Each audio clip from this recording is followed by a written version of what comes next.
Eu vou compartilhar aqui a tela, ver se tudo isto corre bem.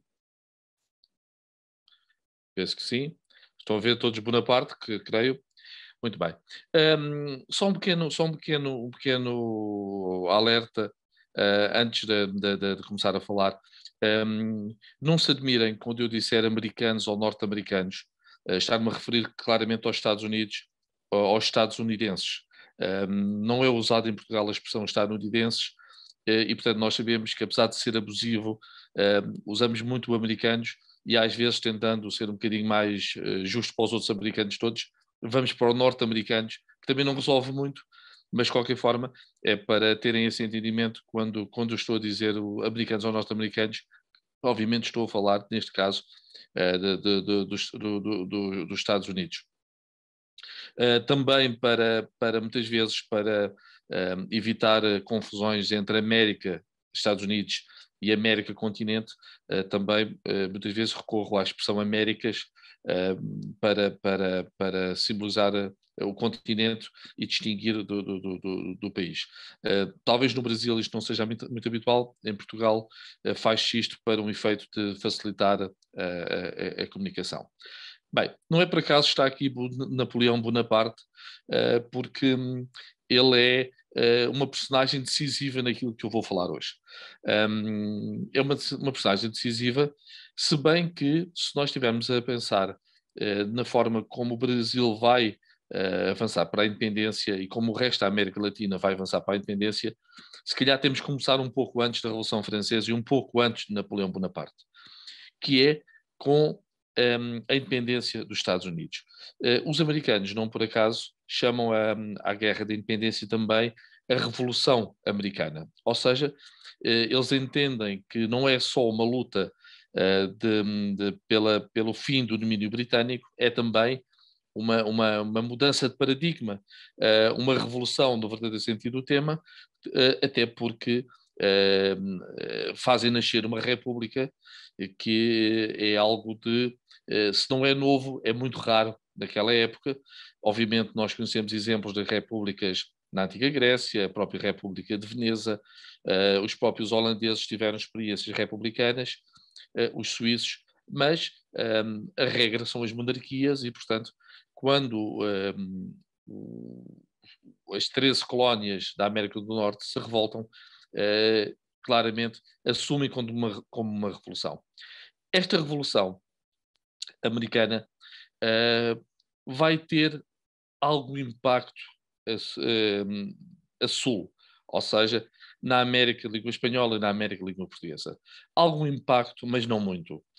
Uma das explicações é que esta América que se está a revoltar é uma América anglo-saxónica, é uma América protestante, é uma América que olha para a América de expressão ibérica com muito preconceito, com, com, como representando potências atrasadas, decadentes, portanto, não há um grande entusiasmo por exportar essa revolução, e a verdade é que também, tanto na América Espanhola como no Brasil, não há um grande entusiasmo por esses ideais, tirando uma pequena elite.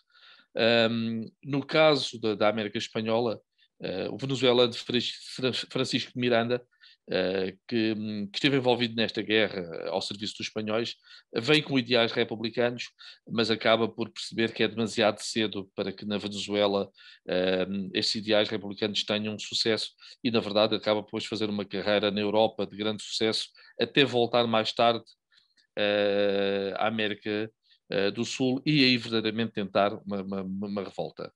No caso do Brasil, geralmente são apontados dois momentos em que a influência da Revolução Americana chegou ao Brasil. Dois momentos, ou dois episódios. Um episódio são estudantes brasileiros que estão em França e que entram em contato com Thomas Jefferson, na altura representante dos Estados Unidos, e claramente querem saber o que é que se passa nos Estados Unidos e estão interessados no ideal republicano e nas suas possibilidades no Brasil.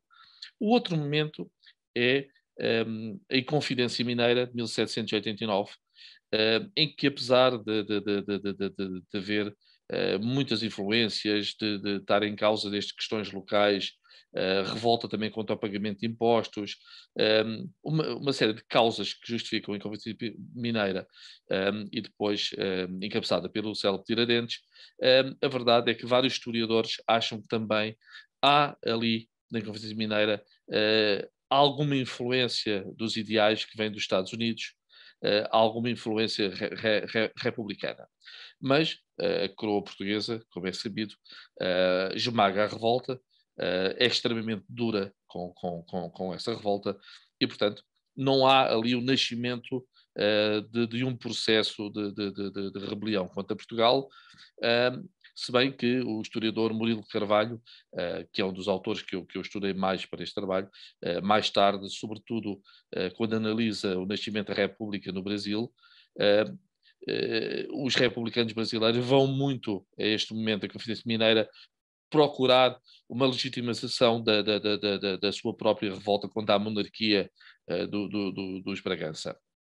Bem, chegamos então a 1789 e vamos falar da Revolução Francesa. A Revolução Francesa tem claramente mais impacto nas elites latino-americanas do que teve a Revolução americana. As elites claramente interessam-se por estes ideais que vêm da Revolução Francesa e há a soma da tal Revolução Americana e a soma da Revolução Francesa e começa realmente os círculos republicanos, sobretudo os que têm contacto com a Europa, a interessarem-se. Mas, na verdade, é uma consequência paralela ou uma consequência não relacionada diretamente com a América Latina que vai fazer a grande transformação da América Latina. Falo da emergência de Napoleão Bonaparte, quando ele cria o Império e quando Napoleão Bonaparte decide invadir a Península Ibérica. Vamos ver, quando Napoleão Bonaparte invade a Península Ibérica, claramente não há América Latina no seu pensamento, nem parece haver uma relação óbvia entre o que está a passar em Portugal e Espanha em 1807, 1808 e aquilo que vai suceder nos anos seguintes nos Estados Unidos. Mas é tremendamente importante e provavelmente é algo que o próprio Napoleão nunca terá percebido totalmente o impacto da sua ação ao enviar os exércitos para ocupar a Península Ibérica. Porque o que é que acontece? Acontecem duas situações completamente diferentes que vão também explicar muito a forma como a América Espanhola e a América Língua Portuguesa vão avançar para as independências. O rei de Espanha, Carlos IV, abdica para o filho Fernando VII, já por pressão de Napoleão, e Fernando VII acaba por ser feito prisioneiro por Napoleão e entregar o trono espanhol ao seu irmão José Bonaparte, e, portanto, os Bourbons espanhóis acabam por ser arredados do trono, e quem fica no trono é um francês, um irmão do imperador.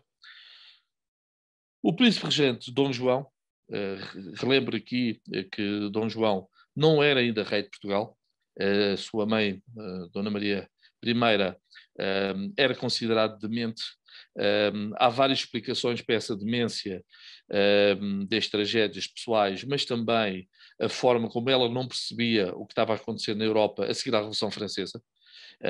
As notícias da execução do casal real francês chocaram muito a Europa, mas imaginemos como terá chocado o resto da realeza, era algo impensável.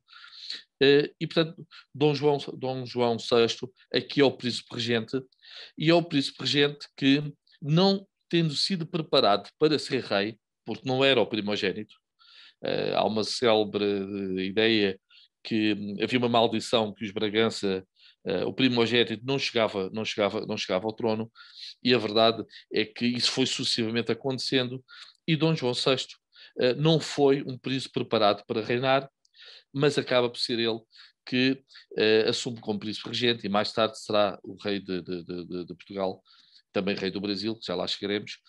E este homem acaba por ter que lidar com um período complicadíssimo da história da Europa, onde aquilo que muitas vezes chama a sua indecisão, há hoje historiadores que têm uma visão muito mais benigna e muito mais credibilizante para Dom João VI, que é ele, na verdade, pressionado pela grande potência Inglaterra, que era aliada tradicional de Portugal, e pressionada pela grande potência emergente, a França, que ameaçava Portugal caso Portugal não aderisse ao bloqueio continental, o que ele tentou foi ganhar tempo.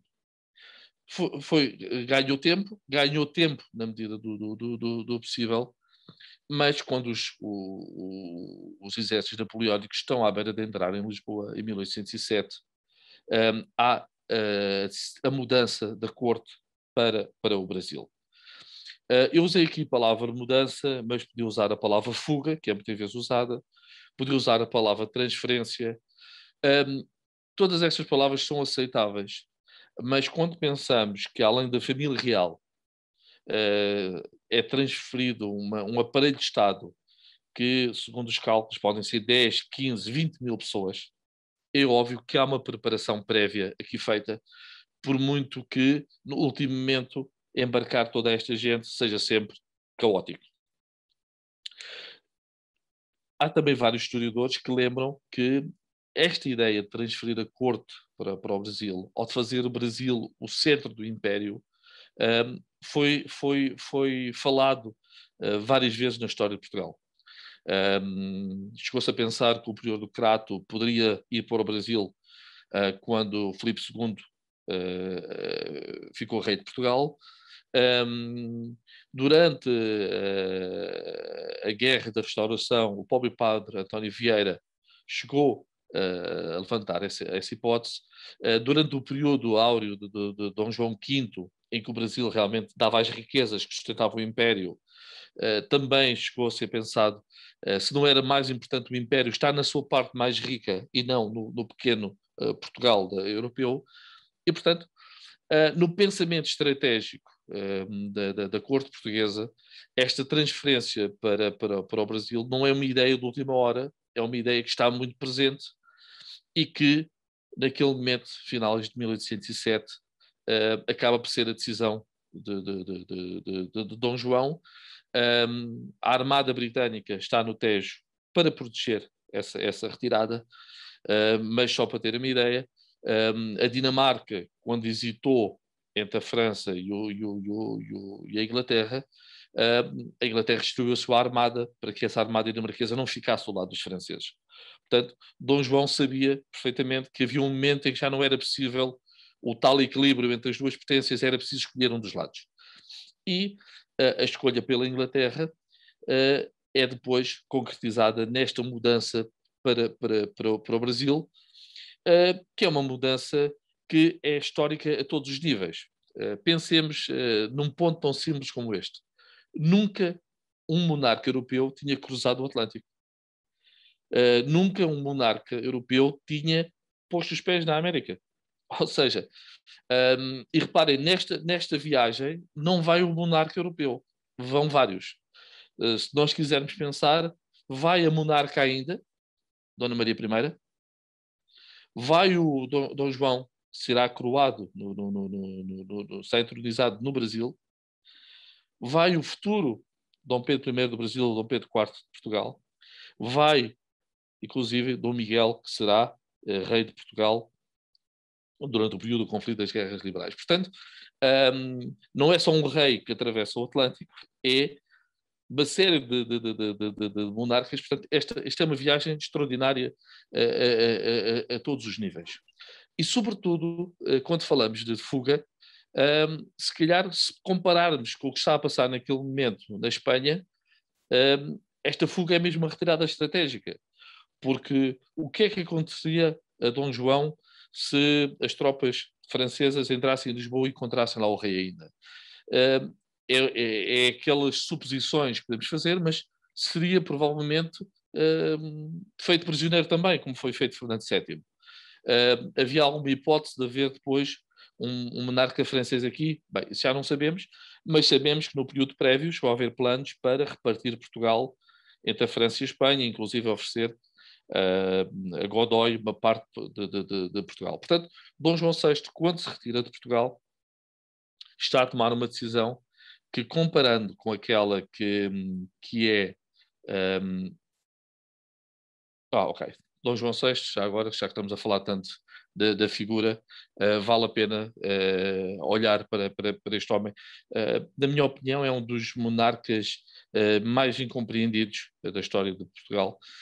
E a historiografia anglo-saxónica e francesa também o trata muito mal. Sempre abordando esta parte de indecisão e depois também usando algumas características pessoais, como a gula que ele tinha, os tais franguinhos que andava sempre no bolso, a própria história do adultério da mulher.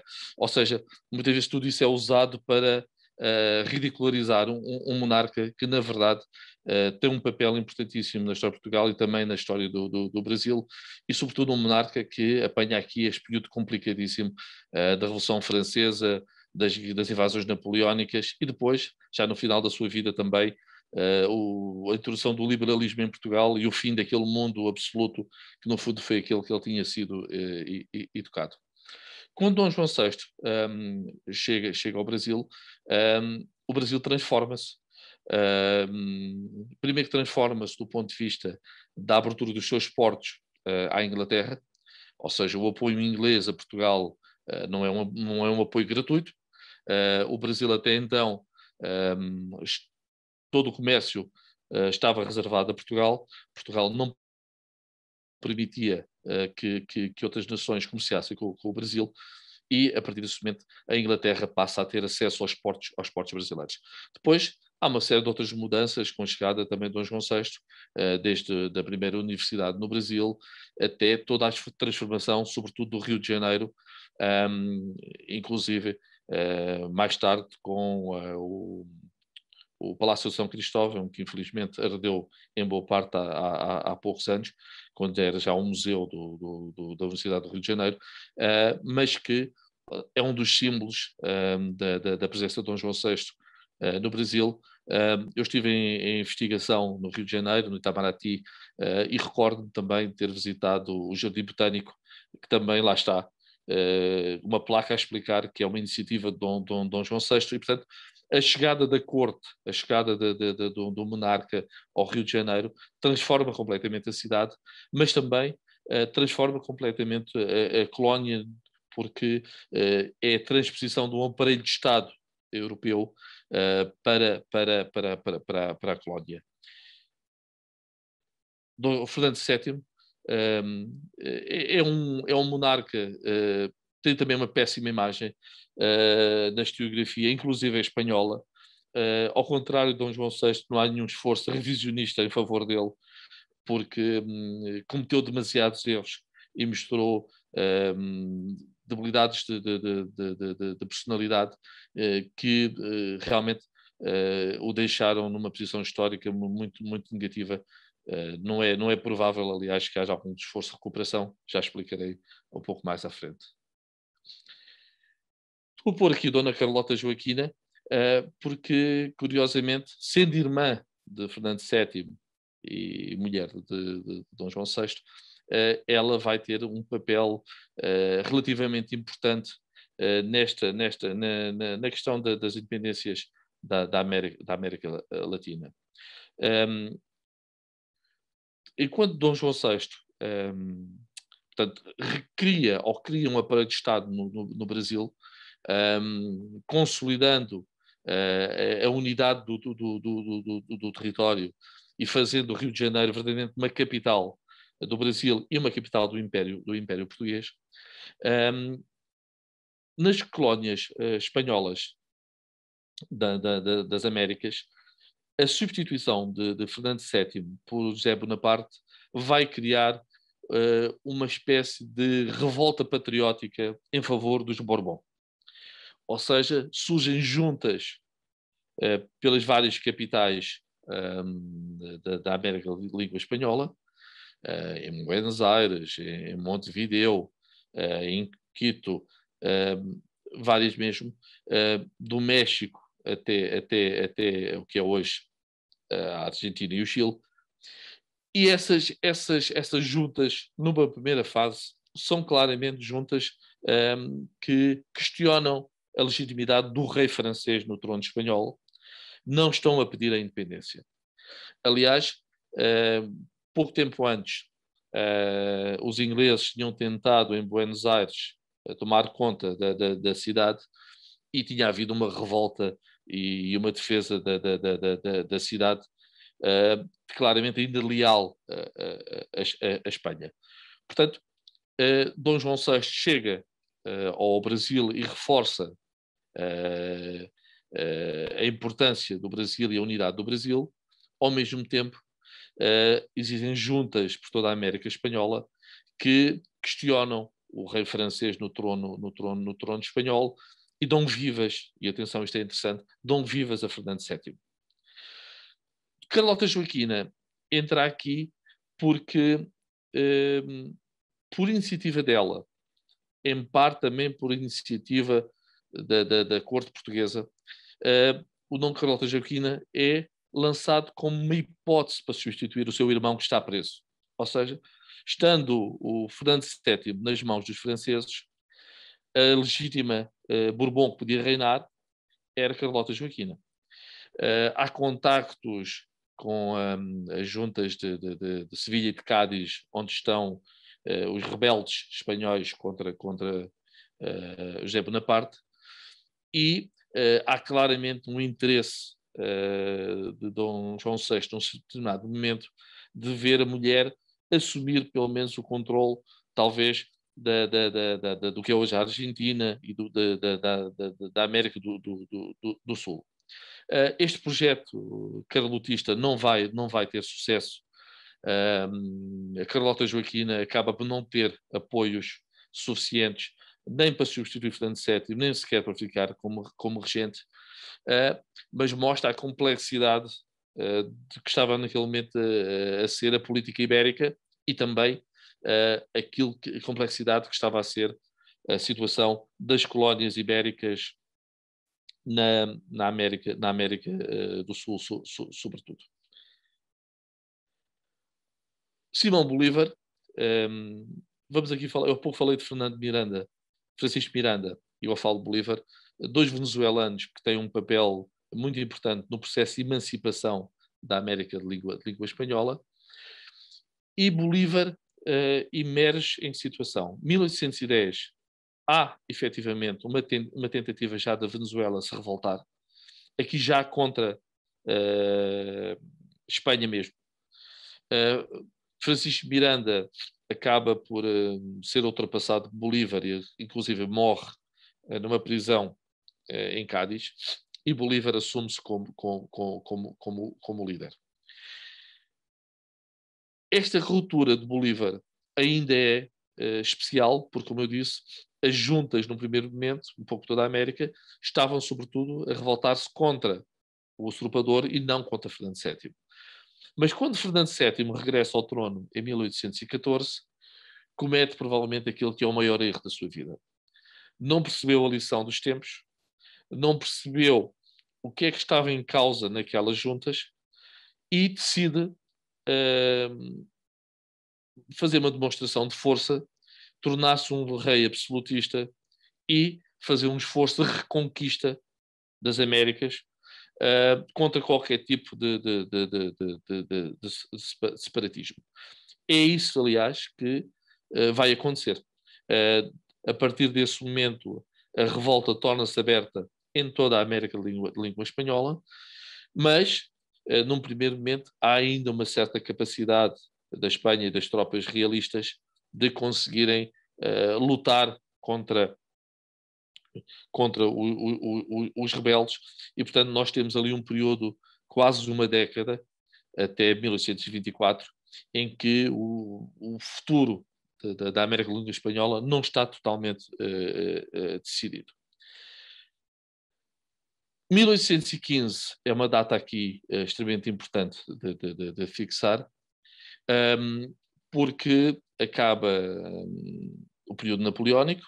Napoleão é uma primeira vez derrotado em 1814, mas consegue regressar do seu exílio na Ilha d'Elba e volta a tentar dominar a Europa. A derrota final em Waterloo, e é exilado em Santa Helena, no meio do Atlântico, e finalmente acabam as ambições napoleónicas. E a Europa reúne-se para construir uma nova ordem, e curiosamente, nessa nova ordem, além da preocupação do futuro das colónias espanholas na América do Sul, há também a questão de o que é, qual é o papel de Dom João VI, qual é o papel do Brasil, porque é que o rei de Portugal, já não havendo ameaça napoleónica, continua no Rio de Janeiro e não regressa a Lisboa. E aqui há duas teses que se confrontam, que seria o francês Talleyrand a ter a ideia. Há também quem diga que foi o conde, futuro duque de Palmela, a ter essa ideia, que era a capital é onde está o rei. E, portanto, não há necessidade de Dom João VI regressar a Lisboa, porque o Rio de Janeiro é a capital e, aliás, a solução avançada é a criação do Reino Unido de Portugal e do Brasil. Aqui estamos mais uma vez com um episódio histórico que transcende a história de Portugal e do Brasil. Ou seja, o Brasil deixa de ser uma colónia e passa a estar em plano de igualdade com a antiga metrópole. Um plano de igualdade do ponto de vista institucional, porque, na verdade, cada vez mais o Brasil se assumia como o coração, o centro do Império Português. Dom João VI, que tinha ganho uma autoconfiança muito especial no Rio de Janeiro. Recordo só que Dom João VI, para mostrar a Napoleão quem mandava nas Américas, manda invadir a Guiana Francesa e conquista a Guiana Francesa. É devolvida mais tarde por imposição das potências, e também acaba por conquistar o que é hoje o Uruguai e acrescentá-lo ao território do Brasil, e é um legado que ele deixa ao Brasil no momento da independência, é o território do Uruguai. Correia da Serra, um abade que também é um grande cientista, era um português que vivia nos Estados Unidos, tinha uma grande amizade com Thomas Jefferson e James Madison, e é escolhido para ser embaixador de Portugal nos Estados Unidos.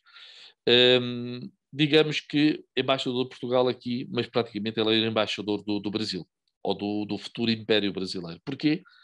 Porque todas as abordagens que o Correia da Serra tem com Madison, o presidente, e mais tarde com o seu sucessor, Monroe, é no sentido de uma aliança das duas grandes potências das Américas.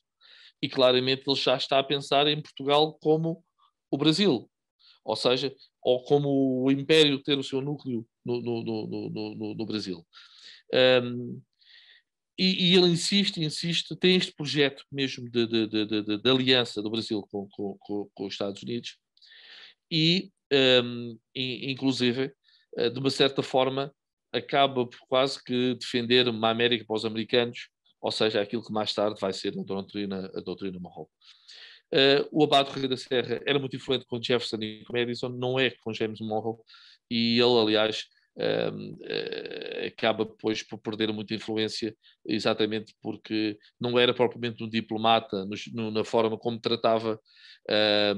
Há uma altura que há vários diplomatas que estão num jantar e ele recusa-se a brindar à saúde do Presidente dos Estados Unidos, e, portanto, é um homem que depois acaba por sair pela porta pequena da diplomacia, mas representa um primeiro momento em que o Brasil e os Estados Unidos estão a ser vistos como duas seções na América, como dois países que podem ser aliados, que diferem de tudo o resto.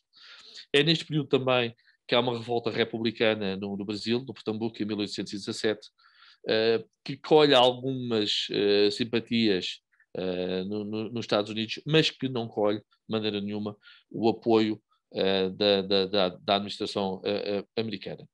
E aqui é um outro ponto interessante. A administração americana é muito cautelosa com tudo o que está a passar nas Américas, língua espanhola e língua portuguesa. Se o caso do Brasil não traz grandes preocupações estratégicas, é demasiado longe. O caso da América da língua espanhola traz preocupações aos Estados Unidos e afeta os interesses dos Estados Unidos. Os Estados Unidos, no momento da sua independência, só tocavam no território de língua espanhola, a Flórida, mas rapidamente, com a compra da Louisiana, vão, por exemplo, anexar uma cidade, Nova Orleans, que até 1803 era uma cidade espanhola, e vão se aproximar da fronteira da Nova Espanha, que será depois o México. Portanto, para os Estados Unidos, o que está a passar em termos de revoltas na América de língua espanhola é muito mais próximo do que aquilo que está a passar no Brasil e, portanto, gera muito mais atenção. E não é por acaso que, à medida que as revoltas na América Língua Espanhola vão ganhando batalhas, vão ganhando sucesso, chocam com uma suposta indiferença dos Estados Unidos que surpreende os enviados da Colômbia, surpreende os enviados da Província da Prata, surpreende os enviados do México. Porquê? Porque os Estados Unidos, naquele momento, tinham claramente uma prioridade. Eu já falei da Flórida e a prioridade era a Flórida. A Espanha estava desde o século XVI na Flórida. Aliás, a cidade mais antiga dos Estados Unidos, San Agustín, é uma cidade na Flórida feita pelos espanhóis.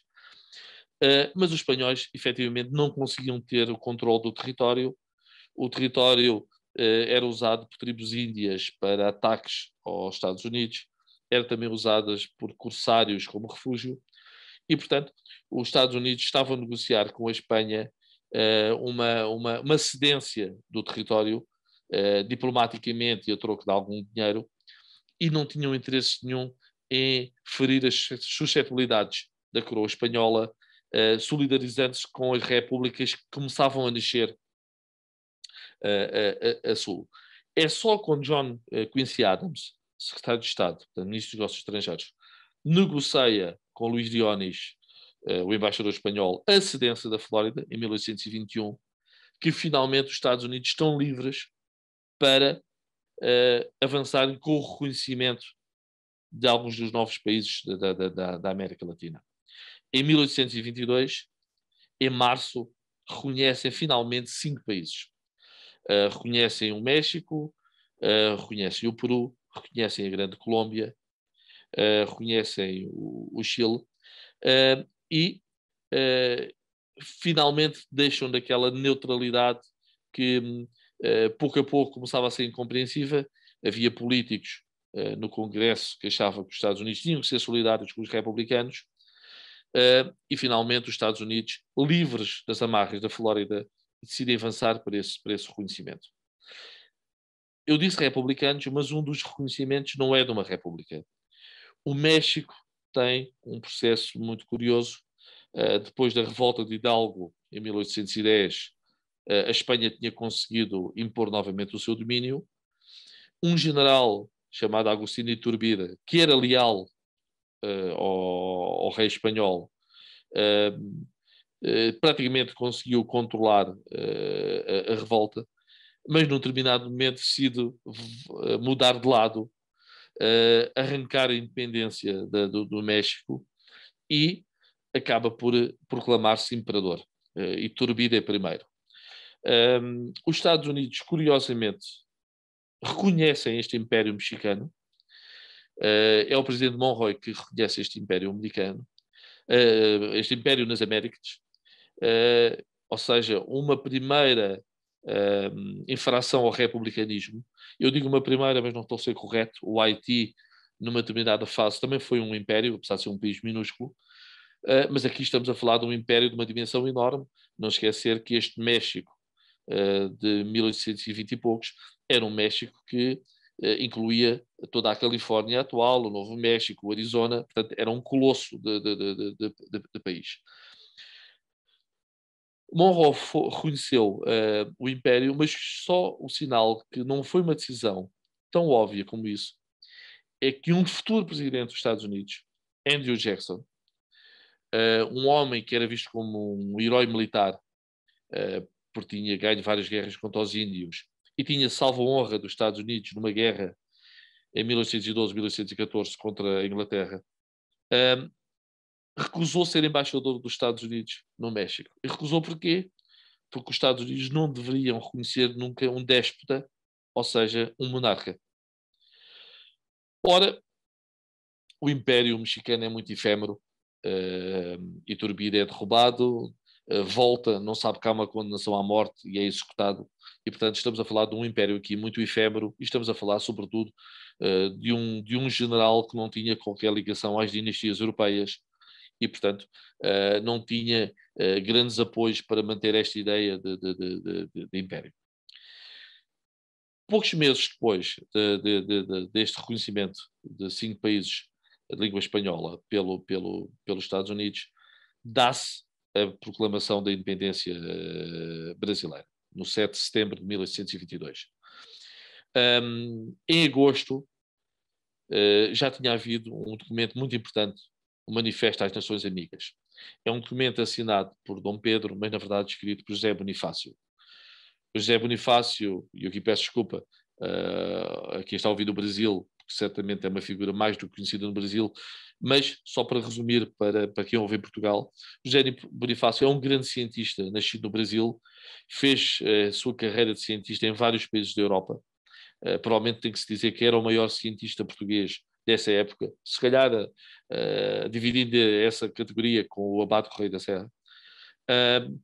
Foi professor em Coimbra, participou na luta contra os invasores franceses e no final da sua vida, de volta ao Brasil, acaba por ser uma figura de confiança do jovem príncipe Dom Pedro e é uma figura decisiva no aconselhamento de Dom Pedro e é uma figura decisiva na construção da independência brasileira. O documento, esse manifesto às Nações Amigas, é quase um grito do Ipiranga, antes do grito do Ipiranga, mas ainda mantém alguns pontos de contacto com Dom João VI. Ou seja, o que tinha acontecido é que Dom João VI tinha regressado a Portugal, houve a Revolução Liberal de 1820 em Portugal. Numa primeira fase,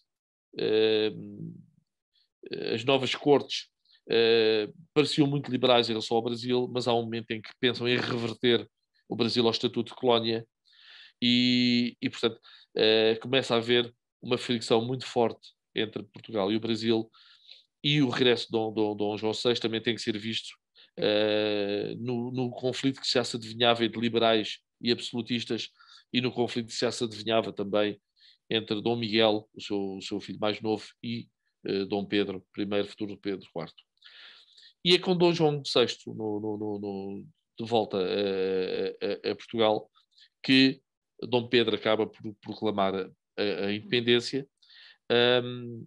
É aconselhado por José Bonifácio e também aconselhado pela Imperatriz Leopoldina, uma Habsburgo, que vai ser a mãe de Dom Pedro II, vai ser a mãe também de Dona Maria II de Portugal. O que é que se nota nesta jovem monarquia brasileira, neste Império Brasileiro que nasce a 7 de setembro de 1822? Uma capacidade de Estado que não tem nenhuma das repúblicas de língua espanhola. Há uma comparação que é feita por alguns historiadores que, salvo erro, 9 dos 10 primeiros ministros dos negócios estrangeiros que o Brasil teve, todos eles tinham tido experiência de topo nos tempos de Portugal. Quando se olha para a Grande Colômbia, exatamente a proporção inversa. Apenas um dos 10 primeiros tinha tido algum tipo de papel na função pública espanhola. E, portanto, e eu aqui vou acelerar, já vi que estou a falar muito tempo, há uma grande qualidade do Estado brasileiro nascente,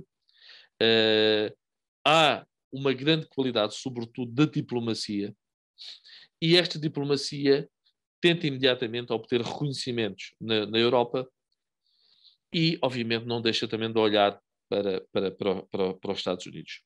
Os reconhecimentos na Europa são difíceis porque ninguém quer reconhecer enquanto Portugal não resolver a situação.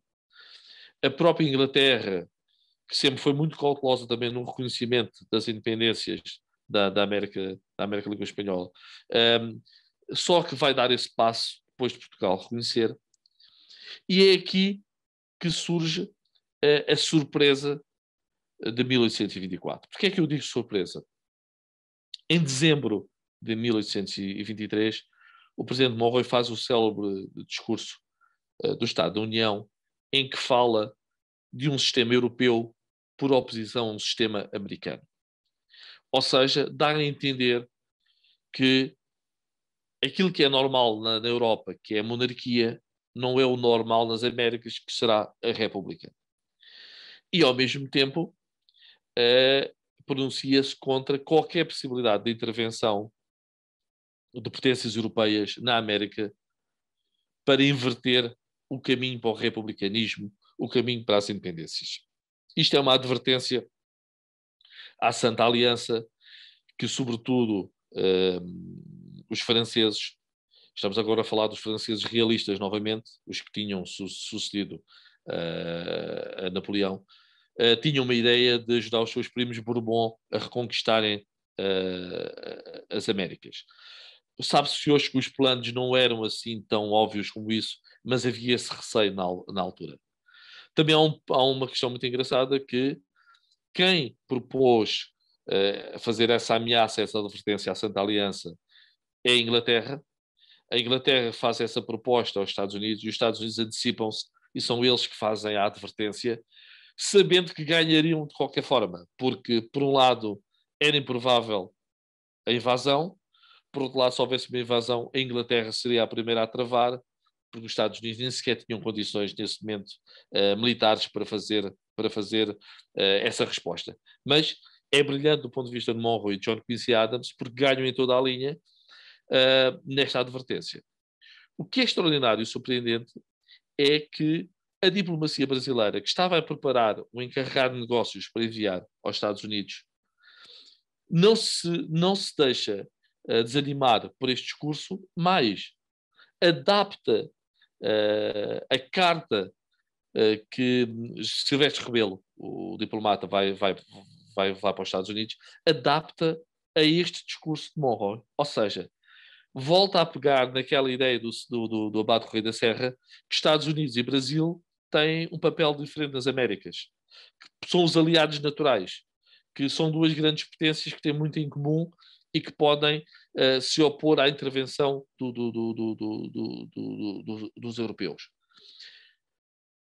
Silvestre Rebelo, um português, havia muitos portugueses, claro, ao serviço do Brasil no início da independência, até porque no momento da independência há uma divisão tanto nos brasileiros nascidos, porque alguns são a favor ainda da ligação a Portugal, mas também há uma divisão nos portugueses que viviam no Brasil, porque muitos aderem à causa da independência, tal como o próprio imperador.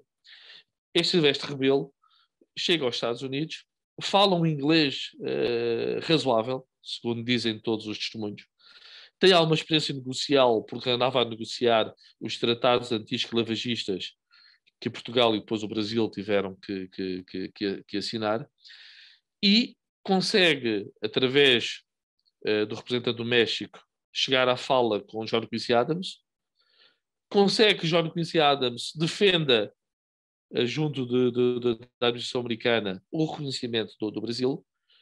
Estas conversas da administração estão todas relatadas no diário que John Quincy Adams escrevia desde os 10 anos, são fascinantes. E sabe-se também todas as negociações, porque Silvestre Rebelo, obviamente, enviava para o Rio de Janeiro tudo aquilo que estava a passar. E o que é fascinante é que o diplomata, escrevendo para o seu ministro algo secreto, e o ministro dos Negócios Estrangeiros americano, do Estado de Estado, escrevendo para um diário secreto, ambos coincidem em absoluto no que foi o teor das suas reuniões e das suas conversas.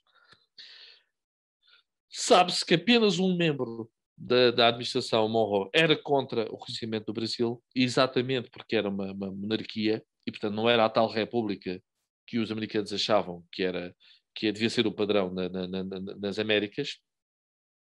Sabe-se também que, apesar de uma predisposição para o reconhecimento que já parecia existir, Silvestre Rebelo acaba por ser decisivo, os seus 59 dias para negociar são decisivos, porque chega aos Estados Unidos a notícia que há uma armada francesa no Rio de Janeiro e, portanto, começa aqui a circular a ideia de que a Santa Aliança, afinal, anda ali a pensar em intervir a favor dos monarcas europeus, e, ao mesmo tempo, também é muito criticado o facto de Dom Pedro ter dissolvido a Assembleia Constituinte e depois, no fundo, ser uma Constituição que é da sua própria lavra, que acaba por ser adotada.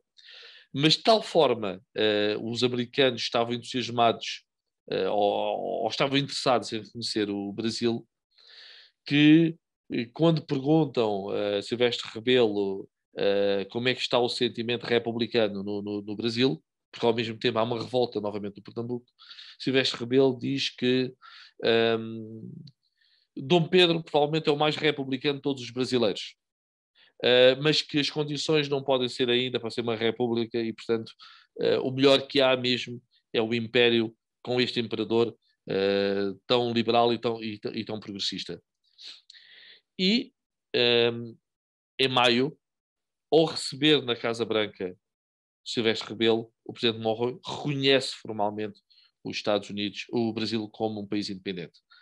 Só para terminar, o reconhecimento de Portugal em 1825 é muito rápido, 3 anos apenas depois da declaração de independência. Claro que tem a ver com a negociação inglesa, mas também tem a ver com os laços familiares. Os Bragança, no fundo, conseguiam preservar os dois lados. A única preocupação que Portugal teve, e Portugal protestou muito pouco junto dos Estados Unidos, a diplomacia portuguesa nos Estados Unidos, neste período complicado, não era de grande qualidade, foi muito instável. Portugal preocupou-se sobretudo em que o novo Brasil não pudesse arrastar consigo as colónias africanas.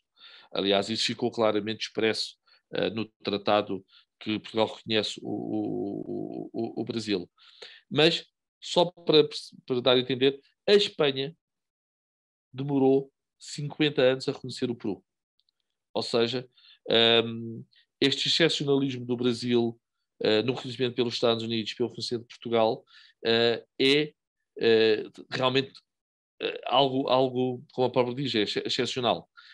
E explica toda esta sequência de acontecimentos que são excepcionais também. Eu ficava por aqui.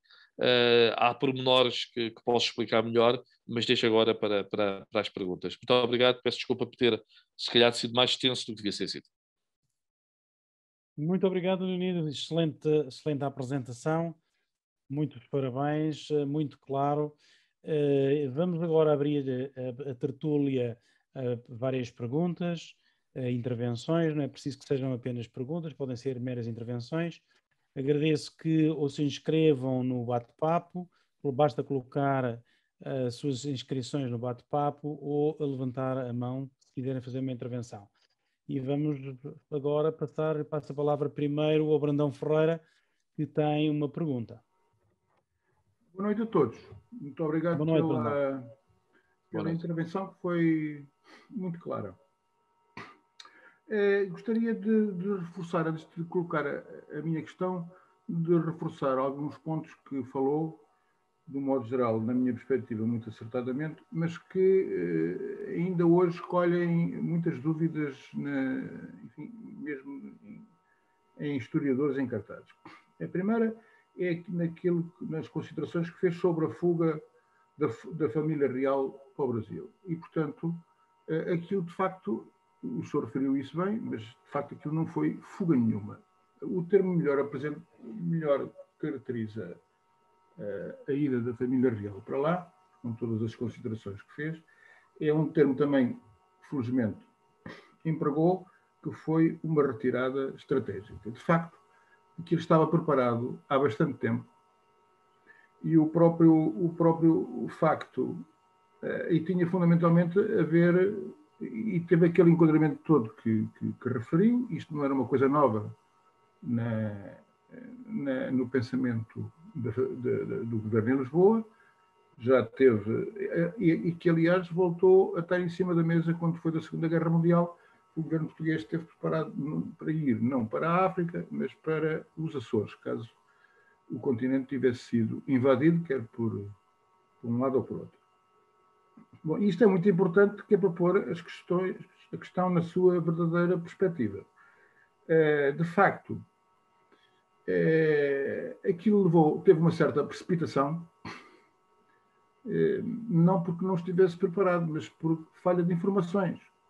Porque a família real só soube, o governo de Lisboa só soube da invasão quando o Junot estava em Abrantes. E, portanto, gerou-se um certo pânico. Não é? Porque, apesar do governo de Lisboa ter sabido, estas informações raramente funcionam em Portugal, ter sabido que havia um exército na Gironda para invadir Portugal, porque houve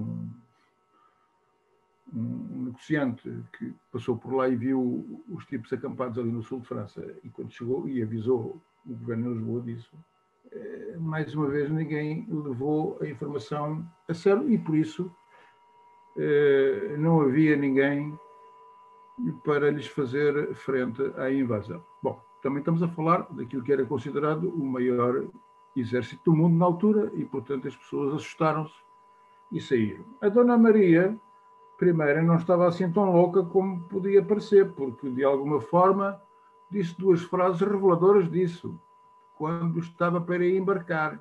A primeira foi: então rendemos-nos sem disparar um tiro. E a segunda: não corramos para não parecer que fugimos.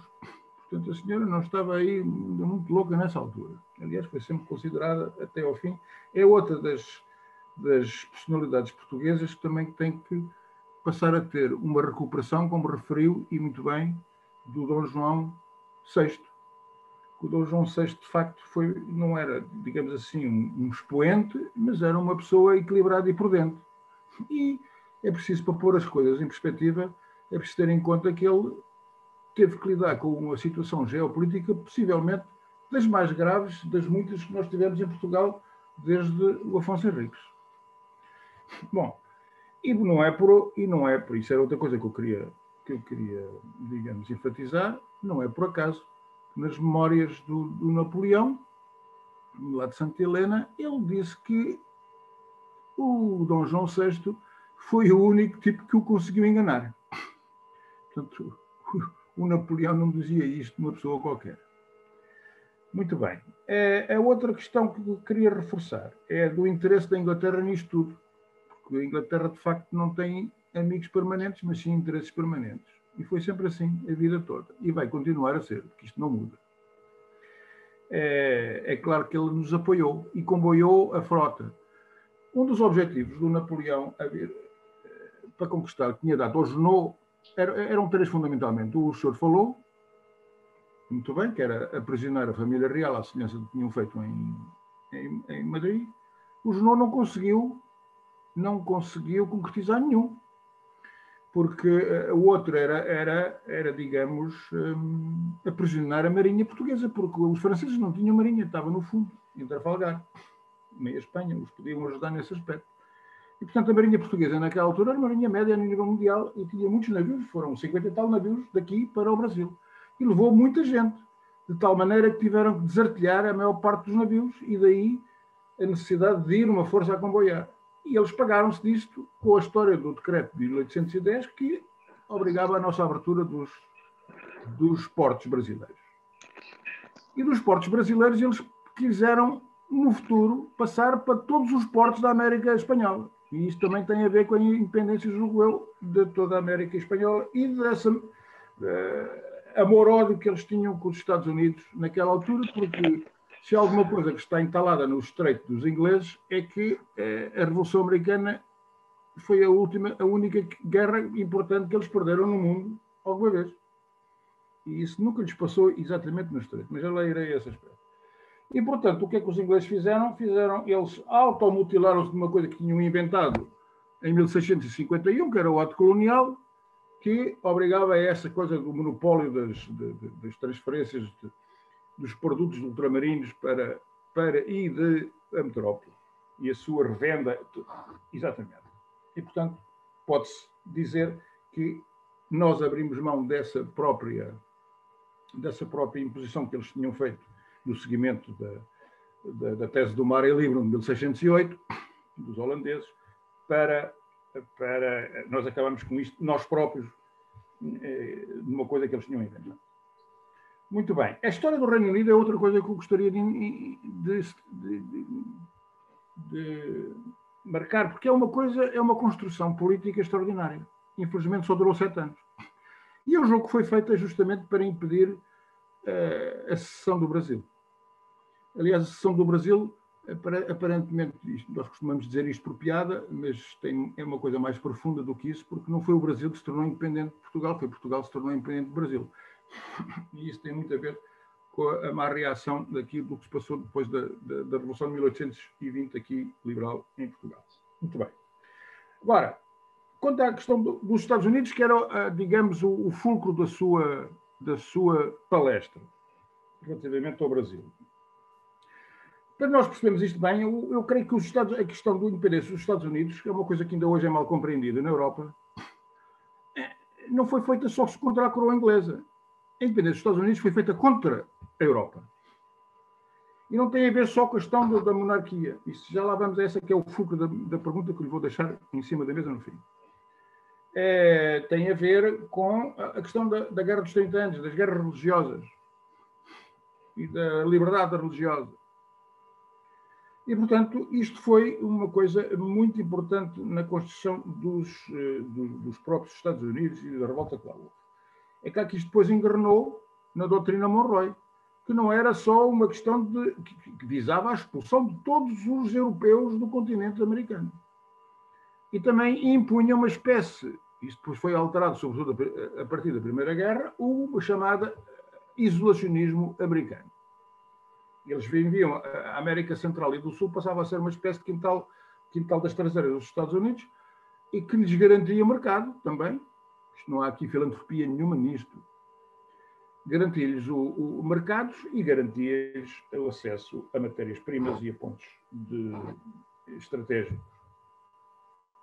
E, portanto, aquilo que eu lhe queria deixar, que o senhor nunca falou, mas tem muito a ver com o que está por trás disto tudo, ou eu estou muito enganado, é a questão da maçonaria. A importância que a maçonaria teve nisto tudo e nas independências. E não é só na própria independência, é a questão da monarquia versus a república. Portanto, a Revolução Americana pode-se considerar, ao contrário da francesa, toda a gente fala na francesa, mas esquece da americana, a primeira revolução maçónica que houve no mundo. Isso aqui é a verdade das coisas. Washington foi feita e construída a espaço e a esquadra e a espaço e a compasso. As principais figuras da Revolução Americana e dos principais líderes foram todos altas figuras da maçonaria. A mesma coisa se passou na América, no resto do continente americano. Eu lembro-me, inclusive, de em Santo Domingo, ter visitado, ter passado, e foi por acaso, na capital, ter passado à porta da segunda loja maçónica em todo o continente americano. É uma coisa muito curiosa. Fiquei ali uns minutos largos a olhar para aquilo. E no Brasil também foi assim. Brandão, podia ser eu vou já acabar, ou posso ficar para aqui. A pergunta é, qual foi a importância da maçonaria que teve no meio desta coisa toda? Porque ninguém fala. São daquelas coisas que acontecem por baixo da mesa, mas que os historiadores, por razões várias, nunca põem em cima da mesa. Obrigado. Obrigadíssimo. Leonídio? Posso responder muito sinteticamente. Foi enorme a importância da maçonaria. Não só Dom Pedro chegou a ser iniciado, como José Bonifácio claramente era maçom, e portanto há a maçonaria envolvida neste processo de independência. Mas também há nos processos de independência das Américas Espanholas. Portanto, não é a maçonaria que faz a diferença no caso do Brasil. Mas sim, não esquecer que a independência do Brasil é também feita em nome de valores progressistas. O facto de haver uma Assembleia Constituinte mostra claramente qual era o que está por trás do movimento independentista. Não é substituição de uma monarquia absoluta por outra monarquia absoluta. Ou seja, a independência brasileira reflete também o espírito dos tempos. O que ela tem de excepcional é que é encarnada por uma figura de uma dinastia antiquíssima europeia. A própria imperatriz, como eu já disse, era da filha de Francisco I da Áustria, e, portanto, no fundo, a convergência que se dá no Brasil é de uma série de elementos. Eu falei agora de José Bonifácio e de Leopoldina. Não podemos imaginar de figuras mais distintas do que estas duas, e, no entanto, no 7 de setembro, sabe-se que são decisivos para aconselharem Dom Pedro a fazer a ruptura. Claramente, um homem nascido em Santos, que percebe que a sua pátria de nascimento tem um destino e um futuro diferente da pátria que era até agora a sua, que era o Portugal Imperial, um homem maçónico, mas depois também uma imperatriz dos Habsburgos, em que sabe que tudo o que é importante é a continuação dinástica, a sobrevivência da dinastia, portanto, faz tudo nesse sentido. Há uma célebre frase, inclusive, esta questão da sobrevivência da dinastia ou da perpetuação da dinastia, aliás, para mim é fascinante, porque há uma suposta frase eu gosto muito daquela frase que há pouco citou Dona Maria, de não vamos muito depressa para não parecermos a fugir. Há uma outra frase também que é muito citada, do Dom João VI, a Dom Pedro, que é muito boa, como dizem os italianos, se não é vera, bene trovato, que é Pedro, se isto tiver que se partir, antes para ti do que para os bandidos. E o que Dom João VI estava a dizer ao filho é, ou é um príncipe, ou são os republicanos. E, portanto, aquilo que está na independência do Brasil é claramente uma aliança de vários interesses. E, portanto, a maçonaria, sem dúvida, é importante, mas não é só a ação da maçonaria que explica este excepcionalismo do Brasil. Em relação à Inglaterra, é verdade, a Inglaterra sempre dirigiu mal a perda dos Estados Unidos, mas soube a transformar numa vantagem. George Canning, que é o ministro dos Negócios Estrangeiros do Reino Unido, a partir dos anos 1820, já tinha sido antes, mas depois volta a ser, é um homem que era entusiasta do reconhecimento das independências. Aliás, é ele que depois organiza a negociação que leva ao reconhecimento de Portugal, do Brasil por Portugal. Porque ele percebe que é possível substituir o império perdido nas Américas do Norte por um império comercial muito mais amplo. Ou seja, a grande vencedora numa primeira fase destas independências na América Espanhola e na América Portuguesa é a Inglaterra, não são os Estados Unidos. Os Estados Unidos não têm meios ainda para entrar nessa concorrência, vão ter mais tarde. Aliás, o isolacionismo que se falou, a doutrina Monroe depois é muito interpretada sobretudo no início do século XX. Mas o que se passou foi, por exemplo, no discurso de despedida de George Washington, ele alerta claramente os Estados Unidos para não se imiscuírem nos conflitos europeus. Ou seja, não se imiscuírem com as potências europeias, nos negócios delas. Thomas Jefferson faz um alerta importante também num dos seus discursos de Estado da União. Ou seja, os Estados Unidos sabem que não são ainda uma potência capaz de se impor, mas sabem também que têm aquilo que mais tarde vai chamar um manifesto de destino, que é, no fundo, expandirem-se até ao Pacífico, e, portanto, jogam as armas que têm naquele momento, como eu disse, por exemplo, são muito cautelosos, eles têm a prioridade absoluta da Flórida e, portanto, não reconhecem ninguém quando não resolvem a Flórida. Um pragmatismo tremendo. Mas voltando ao Brasil, o excepcionalismo da independência brasileira é fruto de muita complexidade. Para mim, a primeira de todas é, sem dúvida, a transferência da corte para o Rio de Janeiro, porque é uma decisão quer dizer, é um momento único da história, é um momento claramente relevante da história.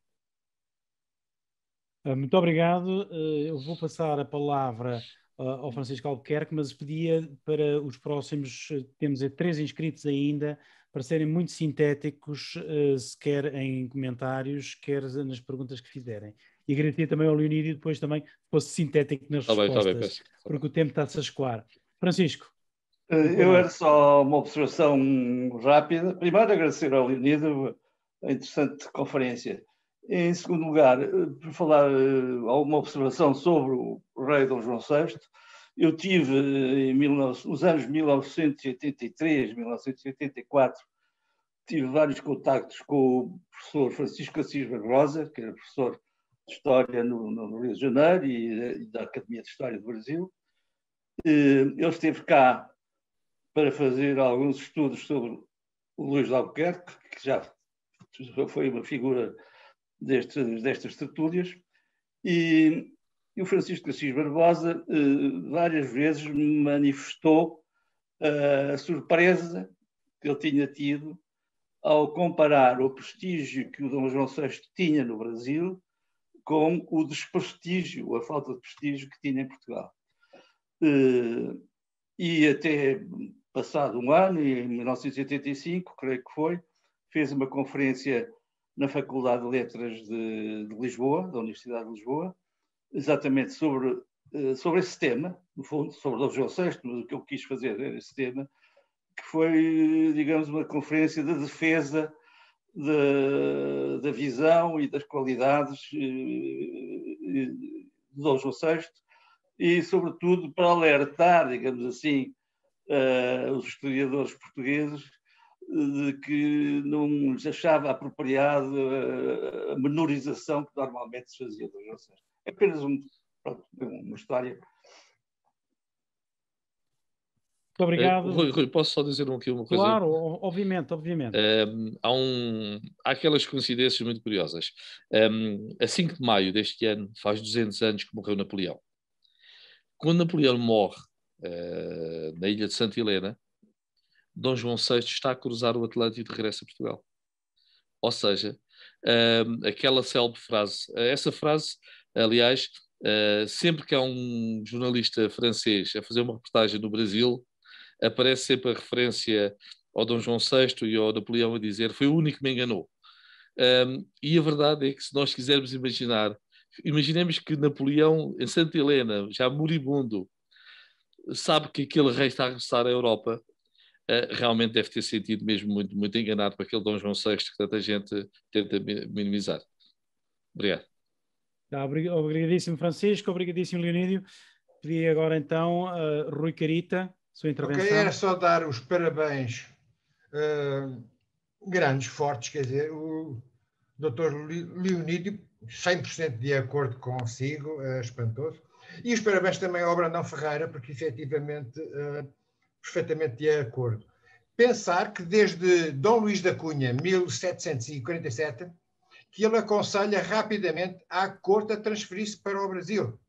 Quer dizer, não há razão nenhuma para estarmos num sítio pequenino como é a Europa, quando há um mundo inteiro à espera. E Luís da Cunha não sabia o que era o Brasil, porque nunca tinha ido lá.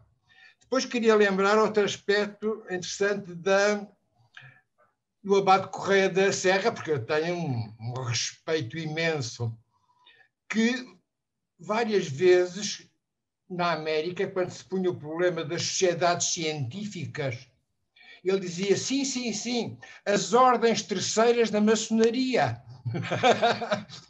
Logo, as academias da história, as academias das ciências, eram as ordens terceiras da maçonaria, indubitavelmente. São elas que constroem, efetivamente, a Revolução Francesa, o liberalismo em Portugal e por aí fora. Ainda sobre as alterações gerais do então Império Português, que em 1822 se coloca, por exemplo, muitas vezes na Madeira, já um separatismo da Madeira para ser uma das províncias do Brasil.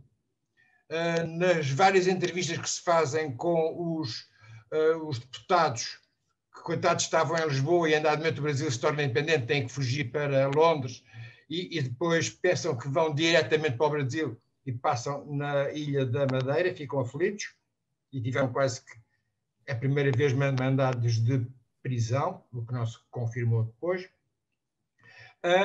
Perguntam-lhes, os liberais madeirenses perguntam várias vezes aos deputados se não é possível a Madeira ser uma das províncias do Brasil.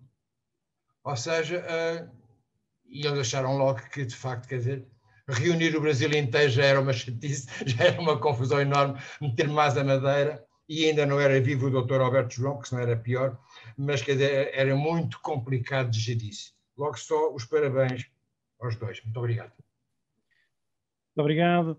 Leonídio, quer dizer alguma coisa ou posso passar já ao seguinte? Não, posso só comentar sobre... Claro, obviamente. Foi uma das grandes preocupações de Portugal, foi exatamente o Brasil não substituir como país independente o Império de uma forma que todo o Império fosse atrás do Brasil e ficasse sobrar só o retângulo aqui europeu.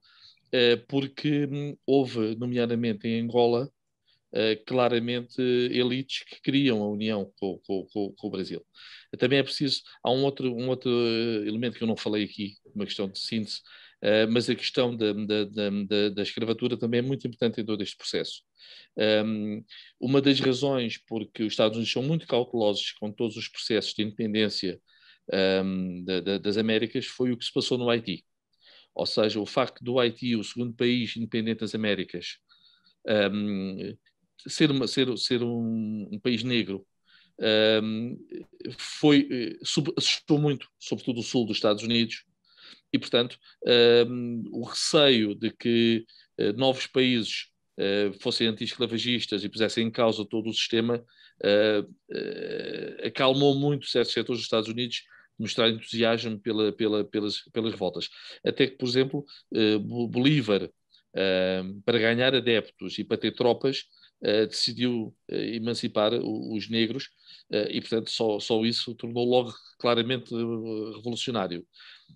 No Brasil, nós sabemos que foi muito mais complicado e, aliás, a questão da escravatura e da opinião do imperador em relação à escravatura é um dos temas abordados por John Quincy Adams com Silvestre Rebelo, e a resposta também é muito dúbia, que há abolicionismo, o próprio imperador está nessa corrente, porque sabemos, por exemplo, que Jaime Bonifácio estava claramente, mas que não há condições para avançar com isso.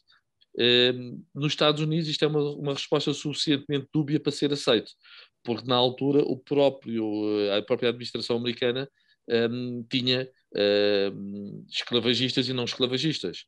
Por exemplo, John Quincy Adams, que é filho de John Adams, o segundo presidente dos Estados Unidos, nunca teve escravos e, aliás, ele já depois de ser presidente é o célebre advogado de um navio de negros que deu um filme do Spielberg, o Amistad. Não sei se estão recordados. É o John Quincy Adams, já muito velhinho, que defende o direito daqueles negros a serem livres nos Estados Unidos. Mas havia na administração quem fosse escravagista, e o próprio James Monroe foi dono de escravos, e o máximo que ele imaginou do futuro dos negros na América era a sua transferência para a África. Não é por acaso que a capital da Libéria chama-se Monróvia. Muito obrigado, Enídio. Passava agora a palavra a Renato Penteado. Eu não sei se ele consegue ativar o vídeo e o som.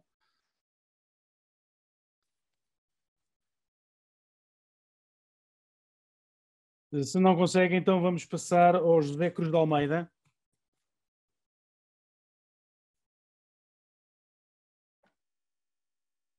Boa noite e obrigado pela oportunidade. Eu queria felicitar o Leonídio Ferreira pela sua excelente exploração e queria suscitar apenas uma questão. Em que medida é que vê o papel da rainha Carlota Joaquina e as suas ambições como representante da Espanha ou do Império Espanhol e Portugal, na altura, a fazer um equilíbrio entre a Europa e o próprio Brasil, e a Carlota Joaquina, que como herdeira dos Bourbons, queria também aproveitar a oportunidade para alargar ou restaurar a influência que a Espanha estava a perder por força do aprisionamento de Fernando VII. A questão é essa, e que tem implicações depois na presença de tropas portuguesas no sul do Brasil e uma presença continuada que supera mesmo após a independência formal do Brasil em 1825. É essa a questão. Muito Também. obrigado. Aquilo que posso responder é, muito sinteticamente, que é Carlota Joaquina claramente não se contentava em ser a mulher do rei. Aliás, sabe-se que a relação deles não era nada boa, só para ser eufemístico, e sabe-se que no regresso à Europa, ela, aliás, fez tudo para que Dom Miguel pudesse ser o rei, e se fosse preciso, à custa de Dom João VI, nem esperando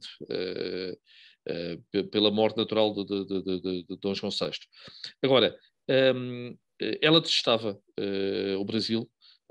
As biografias que eu li de Carlota Joaquina claramente não gostava do calor, não sentia feliz no Brasil, ao contrário de Dom João VI, que estava lá perfeitamente feliz. Acho que Dom João VI, se não fosse a Revolução Liberal, não teria voltado a Portugal. E, para dizer a verdade, o próprio Dom Pedro, que chegou lá com 10 anos, sentia-se perfeitamente bem no Brasil, e, portanto, o seu destino também seria brasileiro, muito provavelmente. A Carlota Joaquina, claramente, foi aconselhada a aproveitar aquele vazio de poder que levou derivado da prisão do irmão, para tentar ter uma ambição que não era habitual para uma mulher naquela época, mas a verdade é que tudo jogava contra ela.